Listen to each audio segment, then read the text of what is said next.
Good morning, Commissioners. Spencer Rockwell, County Budget Manager.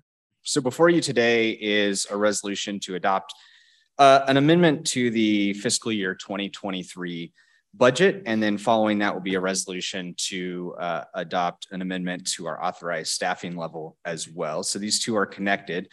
We'll talk about the budget amendment first. I'll go over kind of top line numbers and then some of the things that are changing in the budget. So to start out, there are some significant changes in both revenue and expenditures with this budget amendment. In terms of revenue, we're adding about $4.5 million in revenue to the 2023 budget. In expenditures, we're adding nearly $29.5 million. A significant chunk, $21.5 million of that, is related to amounts that were obligated and appropriated in 2022, but that we didn't finish spending. So what happens at the beginning of every year is we have amounts in our previous year's budget that have been appropriated by the board and that have been obligated on contracts, but that aren't fully spent. The contracts spill from one year over into the next. And so those are funds and projects that are still in progress, and we roll them over from one year to the next. Since they were budgeted last year and we didn't spend them last year, we added fund balance that covers that $21.5 million in encumbrances that we're bringing forward.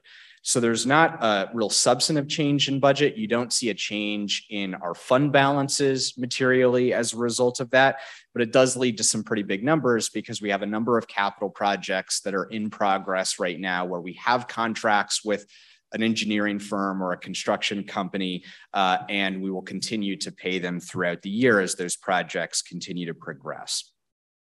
So that's the kind of top line information here. Those encumbrances that I mentioned, that accounts for all of the activity that you're seeing in our road and bridge fund, all of the activity in our landfill fund, and most of the big change that you're seeing in our capital expenditures fund as well. In the general fund, where you're also seeing some notable amendments, we're increasing revenue by about $1.5 million and expenditures by about $2 million. And so our use of fund balance is going to increase with this budget amendment by about $500,000. In the general fund, less of this is a result of the encumbrances or the contracts that we're rolling forward that I just talked about. And it has more to do with some substantive changes in budget based on things that we just didn't anticipate when we adopted the budget in 2023. So I'll tick through a couple of the big items and then see if there's any questions. The biggest chunk of the increase in the general fund is related to our Criminal Justice Services Department. That department is looking at reopening the Chipeta building so that it can move its treatment services over into that building, keep them separate from its residential, or excuse me, keep it separate from its community corrections programs. And in order to reopen that building and meet state standards for staffing, they'll need to hire an additional 17 full-time employees. That will increase capacity to take on both clients who need the treatment services as well as community corrections. So we're looking at an increase in capacity of about 18 for treatment and an ability to take on an additional 60 clients in community corrections. That also means that down the line, CJSD can potentially bring in more state revenue. And that's always contingent on those beds being filled, but also really importantly, those beds being staffed. And so that's where you're seeing a big chunk of activity in the general fund. We're also adding FTEs in administration. I think Pete already made mention of the compliance manager that we're bringing on, a media specialist as well. In community development, an additional FTE related to the workload growth that they've seen largely as a result of the implementation of the new energy code, which is mandated by the state. And then a variety of much smaller, but no less important things that are driving this request. A lot of grant money coming into the sheriff's office, to RTPO, making some changes in how we reflect our revenue and behavioral health. we're reflecting the first round of opioid settlement funding. This budget amendment includes funds for Japanese beetle mitigation, as well as some previously approved pay increases for the county administrator, county attorney, and surveyor that the board looked at back in February. And then lastly, some activity going on between our funds. We erroneously budgeted several FTE to the general fund in the sheriff's office that should have been budgeted to the public safety sales tax fund. You're seeing that change here. Typically, we don't make a lot of changes in the public safety sales tax fund, but you can kind of drill down to the reason why we're making this change. If you look at the summary of revenues, expenditures, and changes in fund balance, which shows that we actually had under budgeted expenditures in the public safety sales tax fund. And it was a result of this error. So we're cleaning that up, as well as bringing the general fund transfer to the Department of Public Health down to the statutory minimum, which is about $236,000 in 2023. That accounts for the general fund. Really quickly, the capital fund. Again, a lot of activity here, some big numbers. A lot of that is accounted for by the contracts from 2022 that we're bringing into 2023. So about $3.2 million in revenue, about $26.2 million in expenditures. Over $20 million of those expenditures are a result of those contracts. The biggest thing that's going on in the capital fund that is a change from what you adopted in December is the purchase of the property on which Faith Heights sits. So that is about an $8.5 million expenditure. It does require offsetting that with some reductions elsewhere in our capital plan. And so we have removed $7 million in expenditures in order to offset that. And then there are a handful of smaller new projects, as well as some adjusted cost estimates, as well as adjusted grant funding estimates for things like bus purchases in Grand Valley Transit, as well as some additional ARPA funds to pay for the new fleet maintenance facility that we're building for Grand Valley Transit. With that, I'll see if there are any questions. Thanks for clarifying on that public safety tax that the voters had passed. We did have 2% was allocated for Mesa County. And that was just my question. Were we using that public safety tax to pay for that? So it's basically just a cleanup. Yeah, it's just a cleanup. So we approved a number of new FTE for the sheriff's office last year. A lot of those were deputy positions, and many of them were intended to be budgeted to the public safety sales tax fund. And actually it was just kind of a data transfer issue that happened. And so it looked at first like we had fully budgeted the public safety sales tax fund, like we're required to do.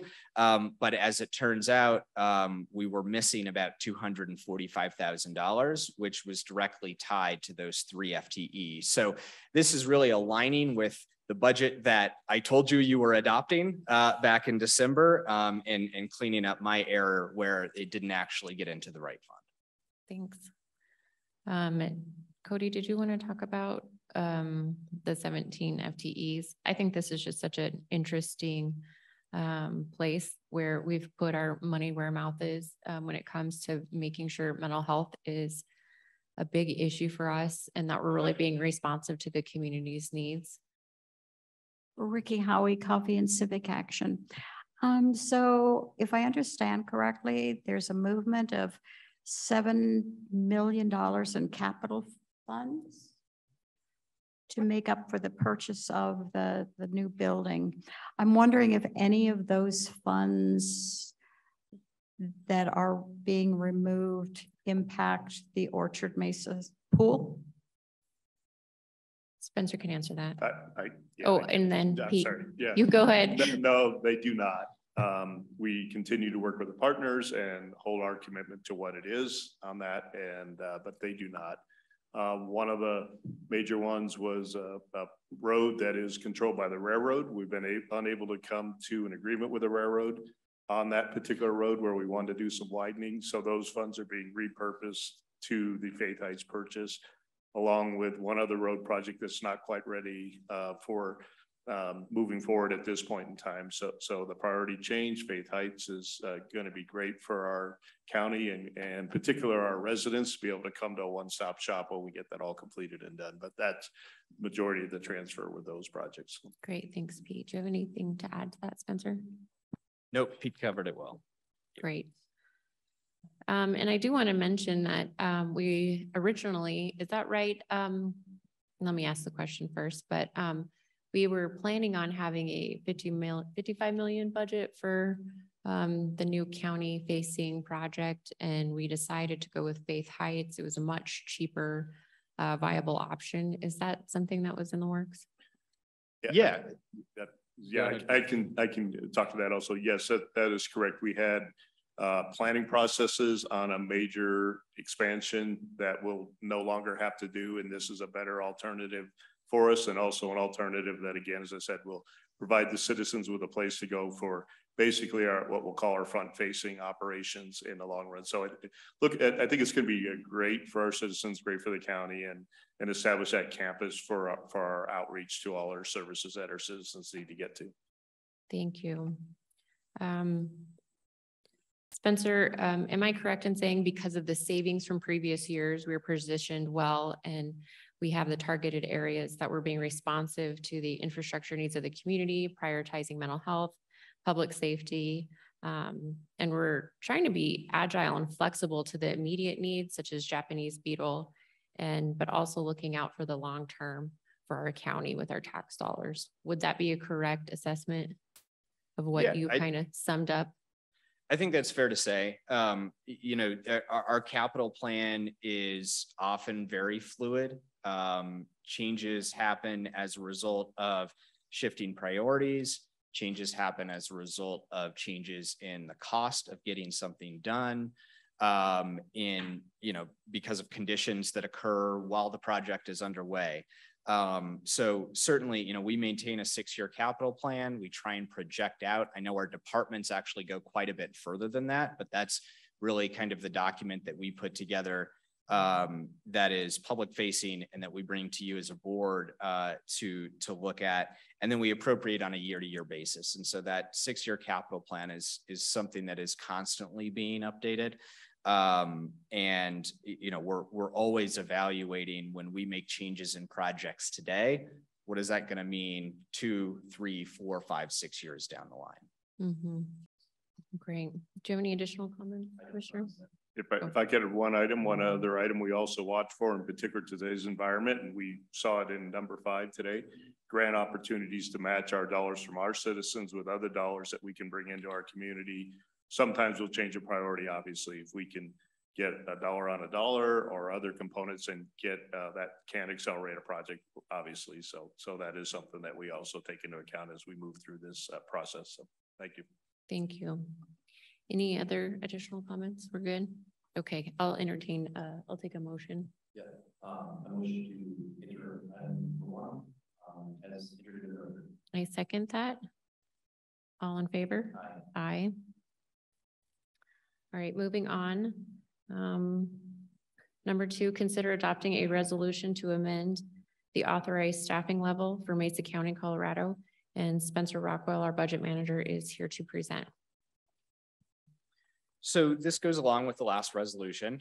You just approved the budget for these FTE. Now this is just formally increasing our staffing level for each of those departments. So to run quickly through that list again, Criminal Justice Services will be adding 17 new full-time positions. County Administration will be adding just 1 in terms of the authorized staffing level. We're shifting a vacant FTE within administration already into that new position, one of those new positions that we're going to create. The Sheriff's Office is receiving a grant to fund behavioral health, and they'll be adding a couple of deputies working on their co-response program. And then lastly, we're adding an FTE in community development, a plans examiner who can help work with the public to answer questions, work with contractors, and also, assist really with all functions in building inspections. Great, thank you, Spencer.